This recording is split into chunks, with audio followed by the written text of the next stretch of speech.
अब तो बाबा साहब की मूर्ति पर माला पहनाना छोड़िए, उनके आगे कुछ भगवानों की आकृति भी बनने लगी है दिल्ली में। पहचान रहे ना आप? बन रही ना आकृति। अब पता नहीं वो बाबा साहब के चरणों के पास क्यों बना दिया इतना अपमान, और कोई भावना आहत नहीं हुई किसी की। भाई बाबा साहब तो कुर्सी पर बैठे हुए थे और नीचे वहां बना दिया, क्या जरूरत है बनाने की। लेकिन इसके खतरे को समझिए, अभी नीचे बनी है, फिर कब माथे के ऊपर बन जाएगी हम आप जान ही नहीं पाएंगे। तथागत बुद्ध को अवतार घोषित कर दिया कि वो विष्णु के अवतार हैं, जिन्होंने किसी भी ईश्वर को मानने से मना कर दिया था। गौतम बुद्ध अनीश्वरवादी थे, वो आत्मा और ईश्वर को नहीं मानते थे। तो जो आत्मा और ईश्वर को ही न माने, मूर्ति पूजा को ही न माने, उन्हीं को भगवान बना दो। इस देश में यह हुआ कि नहीं हुआ? डॉक्टर अंबेडकर ने यह बात कही कि मुझे मूर्तियों में मत खोजना, मैं आपको किताबों में मिलूंगा। डॉक्टर अंबेडकर की ही मूर्ति बनवा के पूज रहे हैं ये सारे लोग जो अंबेडकर का विरोध करते हैं। क्या संभावना नहीं है कि कल को उन जगहों पर भी आपको अंबेडकर, फूले पेरियार की तस्वीर मिल जाए, जिन जगहों पर बैठकर अंबेडकर, फूले पेरियार, बिरसा मुंडा, जयपाल मिंडा इनके सपनों का भारत बनाने के खिलाफ नीतियां बनाई जा रही होंगी और सामने दीवार पर तस्वीर आपके महापुरुषों की लगाई गई होगी। इस विरोधाभास को समझिए। और इसलिए मैं इस मंच के आयोजकों को मैं ये बात कह रहा हूं कि बहुत जरूरी कार्यक्रम इन्होंने किया है। जातिगत जनगणना का सवाल,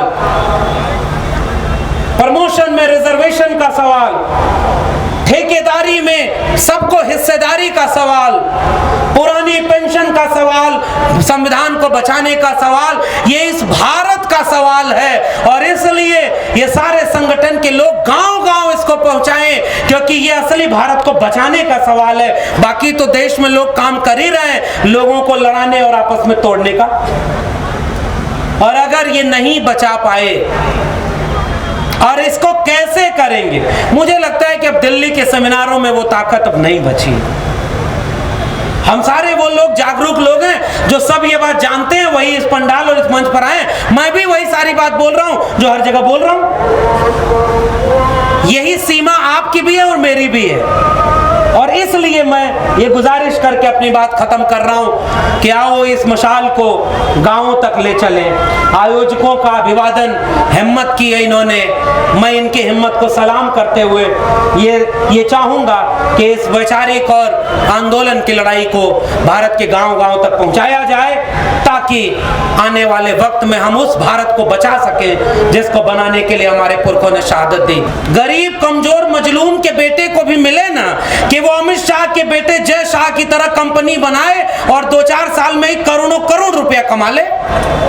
ये छूट तो सबके बच्चों को होनी चाहिए। ये बात केवल अमित शाह के बेटे को क्यों लागू हो? बिना बैट बॉल खेले बीसीसीआई का चेयरमैन बन जाए। यहाँ तो आप सब कुछ खेलते रहिए, तब भी आपको 32 साल की उम्र में जाकर मौका मिलेगा क्रिकेट खेलने का। और लोग कहेंगे कि भाई अगर ये सवाल पूछ दो कि लोगों को 19-20 साल की उम्र में क्रिकेट खेलने का मौका मिल जाए, ये सुपरस्टार था, इसको मौका क्यों नहीं मिला? तो लोग कह रहे हैं कि ये जातिवादी लोग हैं। देखो, जातिवादी सवाल कर रहे हैं। क्रिकेटर की जाति नहीं होती, तो बताओ जाति अगर इनकी नहीं है तो जातिगत भेदभाव इन्हीं लोगों के साथ क्यों हुआ?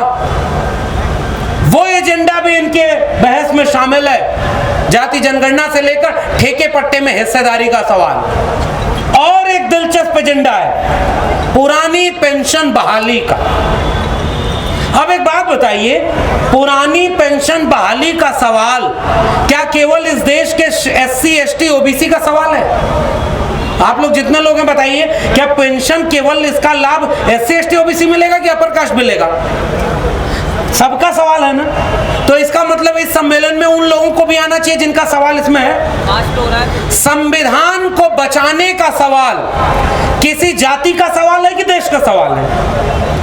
पुरानी पेंशन किसी जाति का सवाल है कि देश का सवाल है? सबको बराबर की हिस्सेदारी और न्याय मिले, ये किसी जाति का सवाल है कि पूरे देश के बनाने का सवाल है? लेकिन मैं तो परेशान हूं यह बात सोचकर और विचार कर रहा हूं कि संविधान को बचाने की कोई भी रैली पूरे देश में आप देखो, उसकी अगुवाई इस देश का वंचित शोषित बहुजन समाज ही कर रहा होगा। 26 नवंबर को न मेरा बात मानना तो लेना, खोज लेना 26 नवंबर संविधान दिवस इस देश में कहां कहां मनाया जाता है और कौन लोग उसको मनाने वाले हैं।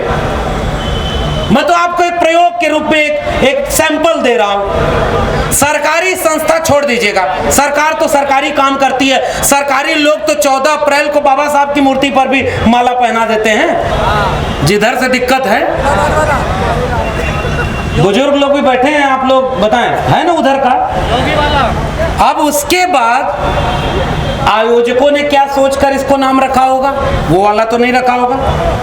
आयोजक तो वैचारिक लोग हैं, वी द पीपल, पैगाम और तमाम जो संगठन के लोग, मैं जानता हूं ये लोग बहुत मेहनत कर रहे हैं, बहुत संसाधन जुटा करके, लोगों को जुटा करके ये आयोजन जो करते हैं, ये बहुत बड़ी बात है। पिछले दिनों भी आयोजन किया था, फिर कर रहे हैं और लगातार करते जा रहे हैं। यानी ये वैचारिक लोग हैं, तो इसका मतलब इन्होंने जो इसका इस्तेमाल किया है वो जुटान के अर्थ में किया है, लोगों को इकट्ठा करने के अर्थ में किया है। और बहुत बड़ी तादाद में लोग हों ऐसी उम्मीद करते हुए इसका नाम महाकुंभ रख दिया।